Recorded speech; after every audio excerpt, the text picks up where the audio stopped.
दोस्तों नमस्कार। क्या दो भाषाएं बोलने से दिमाग 6 साल ज़्यादा युवा रहता है? भूलने की बीमारी का विज्ञान, न्यूरोप्लास्टिसिटी की पूरी कहानी जानते हैं। एक 75 साल के दादाजी सुबह उठते हैं, उन्हें याद नहीं कि चश्मा कहाँ रखा है। कुछ देर बाद वह अपने ही पोते का नाम भूल जाते हैं। घर से बाहर निकलते हैं लेकिन रास्ते में उन्हें याद नहीं रहता कि वह निकले किस काम से थे। अब दूसरा दृश्य देखिए। उम्र वही, लगभग 75 वर्ष, लेकिन यह बुजुर्ग आज भी अखबार पढ़ते हैं, दो भाषाएं बोलते हैं, रोज कुछ नया सीखने की कोशिश करते हैं, दोस्तों से बातें करते हैं, बच्चों के साथ हंसते हैं और उनकी याददाश्त आज भी काफी अच्छी है। क्या इन दोनों के बीच का अंतर केवल किस्मत है या विज्ञान इसके पीछे कोई कारण बताता है? हाल ही में एक अखबार में छपी एक खबर ने यही सवाल फिर चर्चा में ला दिया है। उस खबर के अनुसार अमेरिका के वैज्ञानिकों ने पाया कि जो लोग दो या उससे अधिक भाषाएं जानते हैं, उनका दिमाग उम्र के बढ़ने के बावजूद लगभग 6 साल तक युवा बना रहता है। लेकिन क्या यह सच है? क्या दो भाषाएं बोलने से भूलने की बीमारी नहीं होती या फिर यह खबर अधूरी है? आइए विज्ञान की रोशनी में पूरी सच्चाई को जानते हैं। सबसे पहले जानते हैं कि खबर में लिखा क्या है। अमेरिका के वैज्ञानिकों ने 728 लोगों पर एक अध्ययन किया।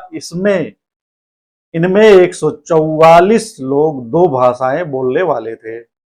अध्ययन में पाया गया कि बहुभाषी लोगों के मस्तिष्क की कार्य क्षमता उम्र बढ़ने के बाद भी अपेक्षाकृत बेहतर बनी रही।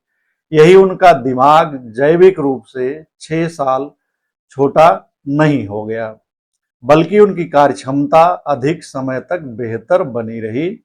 यह अंतर समझना बहुत जरूरी है। अब सवाल है, सिर्फ भाषा बोलने से ऐसा कैसे हो सकता है? इसका उत्तर छिपा है हमारे मस्तिष्क की एक अद्भुत क्षमता में, जिसे विज्ञान कहता है न्यूरोप्लास्टिसिटी, यानी दिमाग की स्वयं को बदलने और नया सीखने की क्षमता। पहले वैज्ञानिक मानते थे कि एक उम्र के बाद मस्तिष्क बदलना बंद कर देता है, लेकिन आधुनिक शोध ने यह धारणा बदल दी। आज हम जानते हैं कि जीवन भर हमारा मस्तिष्क नया संबंध बनाता रहता है। इसे एक आसान उदाहरण से समझिए। मान लीजिए किसी गांव तक पहुंचने के लिए केवल एक कच्ची सड़क है। बारिश आई, सड़क टूट गई, पूरा गांव दुनिया से कट गया। अब दूसरे गांव की कल्पना कीजिए।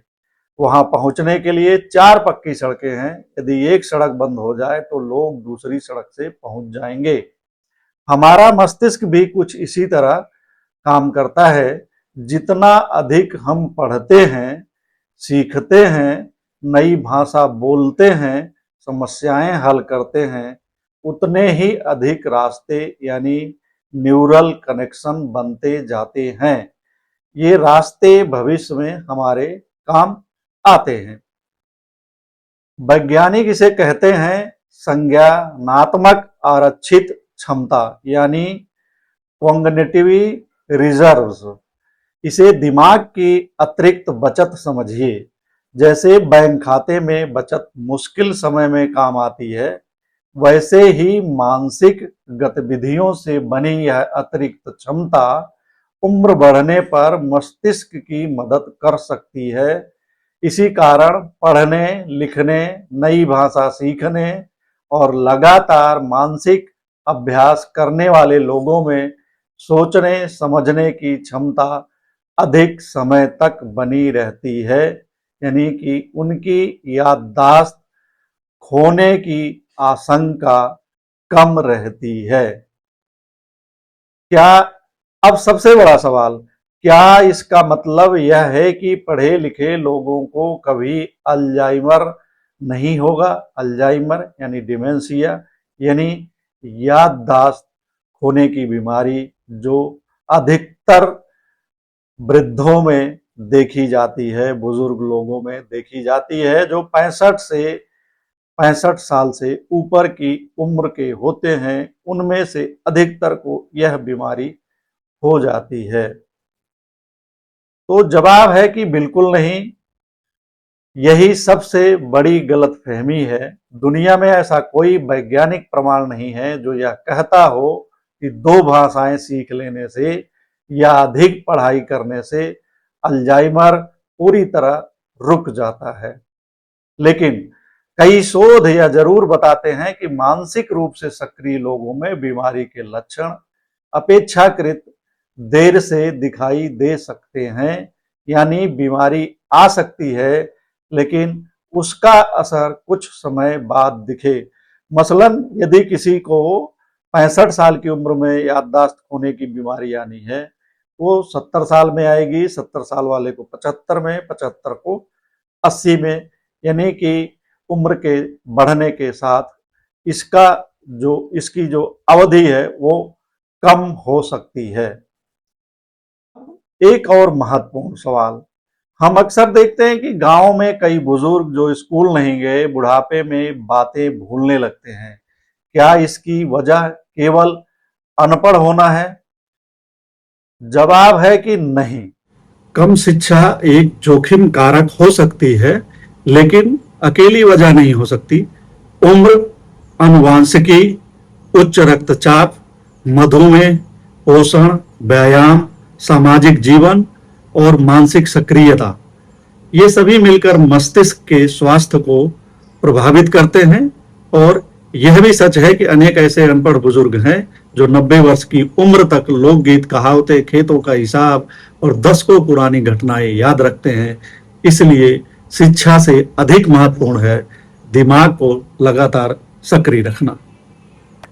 दिमाग को युवा रखने के वैज्ञानिक तरीके क्या हो सकते हैं? तो हम क्या करें, विश्व स्वास्थ्य संगठन और न्यूरोलॉजी विशेषज्ञ कुछ सरल उपाय बताते हैं ताकि आपकी याददाश्त न खोए। उम्र बढ़ने के साथ क्या करें? हर दिन कुछ नया सीखें, किताबें पढ़ें हर रोज, यदि संभव हो तो दूसरी भाषा सीखें, लोगों से बातचीत करते रहें, नियमित व्यायाम करें, अच्छी नींद लीजिए, यानी कि खूब अच्छी नींद सोइए 7-8 घंटे, रक्तचाप, मधुमेह और कोलेस्ट्रॉल को नियंत्रित रखिए, धूम्रपान और अत्यधिक शराब से बचें, संतुलित भोजन करें। याद रखिए, दिमाग शरीर से अलग नहीं है। दिल स्वस्थ रहेगा तो दिमाग भी बेहतर रहेगा। तो आज की इस खबर में हमें सबसे बड़ी सीख क्या मिलती है? 2 भाषाएं बोलना, नई चीजें सीखना, किताबें पढ़ना, लोगों से बातचीत करना, समस्याएं हल करना, ये सब मिलकर हमारे मस्तिष्क को अधिक सक्रिय बनाए रखने में मदद कर सकते हैं। लेकिन इनमें से कोई भी चीज अमरता का मंत्र नहीं है, यानी अमर नहीं कर सकती है, यानी कि अल्जाइमर नहीं होगा, इसे रोक ही देगी। अल्जाइमर और डिमेंशिया जटिल बीमारियां हैं वृद्धावस्था की। फिर भी विज्ञान एक बात स्पष्ट कहता है कि जिस तरह व्यायाम से शरीर मजबूत होता है, उसी तरह नियमित मानसिक अभ्यास से मस्तिष्क भी अधिक सक्षम बना रह सकता है। इसलिए आज से एक छोटा संकल्प लीजिए, हर दिन कम से कम आधा घंटा जरूर पढ़िए, एक नया शब्द सीखिए, किसी नए विषय के बारे में जानिए और अपने दिमाग को उतनी ही कसरत दीजिए जितनी अपने शरीर को देते हैं। क्योंकि उम्र बढ़ना हमारे हाथ में नहीं है, लेकिन उम्र बढ़ने के साथ उम्र बढ़ने तक अपने दिमाग को कितना सक्रिय रखना है, उसमें हमारी जीवन शैली की बड़ी भूमिका हो सकती है। तो ध्यान रखिए, दिमाग भी एक मांसपेशी की तरह ही होता है। जितना उसका उपयोग करेंगे, उतना ही लंबे समय तक उसके सक्षम बने रहने की संभावना बढ़ जाएगी। धन्यवाद।